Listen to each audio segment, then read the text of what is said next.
All right, good morning, everybody, and welcome to the Thursday edition of the program on yet another gorgeous day here in the upstate of South Carolina. I'm Dan Scott. That is Forrest Stulting, and man, do we have a jam-packed hour for you here today.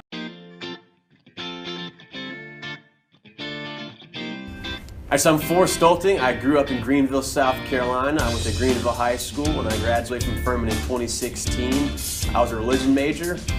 I started getting into journalism really at Furman. It kind of involved the newspaper, The Paladin, the school newspaper here. I was a writer my first year, being involved with that. Then I was a sports editor for 2 years with The Paladin. That kind of really sparked my interest in the sports journalism work.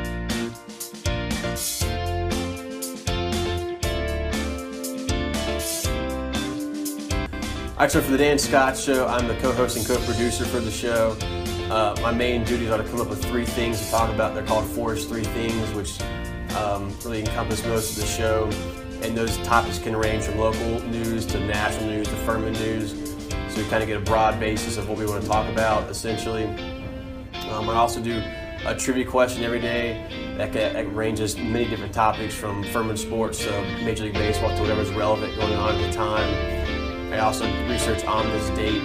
So I spend about 2 to 3 hours each day preparing for the show, reading articles, looking at video, and just doing anything else that needs to be done in order to be prepared for the show, to get all my facts straight, make sure I understand each topic pretty in-depthly to be able to talk about it for a span of 10 to 15 minutes.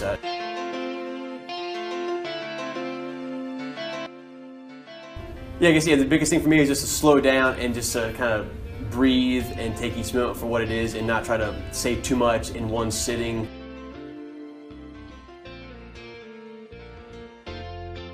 But I do think social media's played a big role for the show to grow a good bit, because most of our viewers do come from social media, I think. And I think that the biggest thing from that is that we can interact with our viewers on social media, and that's probably the biggest thing with the show, is that being able to interact with your listeners, because they can have comments, and they can, like for my trivia question, they can give guesses on that trivia question. They can give their input on certain topics. I think that's probably the biggest thing in media these days, is having a two-way street with the hosts or the writer with the fans who are listening to or reading whatever your outlet is, essentially, because that can give good input to not only the person doing it, but to the people listening. I think it's a very valuable asset to have, is having a two-way street and people going back and forth with that. So the next step for me is hopefully for grad school. Start applying to numerous schools for sports journalism degrees, and I'll find out about that in the coming months. So hopefully I'll be able to get into grad school and be able to get my craft better, make my craft better through grad school, to be able to hone in on my writing skills and my broadcasting skills, and learn some tricks of the trade, essentially, to kind of to work out the kinks, I guess, and to be more refined in my craft, I guess. All right, that'll do it. We will see you back here tomorrow. Until then, for Forrest, for Coach, I'm Dan Scott. God bless you. So long, everybody.